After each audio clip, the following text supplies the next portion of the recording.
ಈಗ ಹತ್ತಿರದ ಬೆಲೆ ಅಂತ ಹೇಳಿ ನಾನು 2.05 ಪ್ಲಸ್ 1.01 ಗುಂಡ್ಲೆ 2.99 ಇದನ್ನು ಹತ್ತಿರದ ಬೆಲೆ ಪೂರ್ಣ ಸಂಖ್ಯೆಗೆ ಮಾಡ್ಕೋಬೇಕು. ಅಂದಾಜು ಬೆಲೆ ನಿಮಗೆ ಈ ಚಾಪ್ಟರ್ನ ಹಾಕೀನಿ, ಅದು ನಿಮಗೆ NCBದೊಳಗೆ ಅಂದಾಜು ಬೆಲೆ ಅಂತ ತಿಳ್ಕೊಂಡು ನಿಮಗೆ ಪ್ಲೇಸ್ಟೋರ್ದಾಗ ಹೋಗ್ರಿ. ಪ್ಲೇಸ್ಟೋರ್ದಲ್ಲಿ ಅಂದಾಜು ಬೆಲೆಯಲ್ಲಿ ನೀವು ನೀವು ರಿವಿಷನ್ ಮಾಡಿದ್ರಿ ಅಂದ್ರೆ ಇದು ಭಾಳ ಸರಳ ಬರ್ತದ. ಈಗ ನಾನು ತಿಳಿಸಿ ಹೇಳ್ತಾನೆ ಲಕ್ಷ ಕೊಡೋಣ.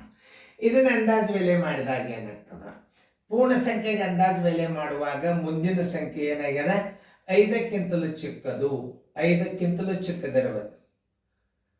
ಇದು 0 ಅಂದ್ರೆ ಇದನ್ನು 2 ಇಡ್ರಿ, ಇಲ್ಲಿ 1 ಇದ್ರೂ 2 ಇಡ್ರಿ, 2 ಇದ್ರೂ ಇಲ್ಲಿ 2 ಇಡ್ರಿ, 3 ಇದ್ರೂ 2 ಇಡ್ರಿ, 4 ಇದ್ದರೆ 2 ಇಡ್ರಿ, ಇಲ್ಲಿ 5 ಬಂತು ಅಂದ್ರೆ 3 ಆಗಿಬಿಡ್ತದೆ. ಇಲ್ಲಿ ಏನಾಗ್ಯದ 5ಕ್ಕಿಂತಲೂ ಚಿಕ್ಕದಿತ್ತು ಅಂದ್ರೆ 2 ಇಡ್ರಿ, ಮುಂದೆ ಪ್ಲಸ್ 1.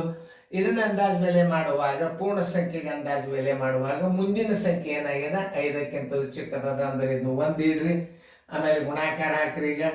ಈಗ ಪೂರ್ಣ ಸಂಖ್ಯೆ ಮಾಡುವಾಗ ಮುಂದಿನ ಸಂಖ್ಯೆ 5ಕ್ಕಿಂತಲೂ ದೊಡ್ಡದಾಗ್ಯದ ಅಂದ್ರೆ 2 ಇದ್ದದ್ದನ್ನ 3 ಮಾಡ್ರಿ. ಈಗ ಯಾವ ಕ್ರಿಯೆ ಮಾಡ್ಕೋಬೇಕು, 2 ಪ್ಲಸ್ ಗುಣಾಕಾರ ಕ್ರಿಯೆ 3 ಒಂದಲೇ 3, 2 3 5. Answer is equal to 5. ತಿಳಿದಲ್ಲ? ಉತ್ತರ ಸಂಖ್ಯೆ ಬಿ.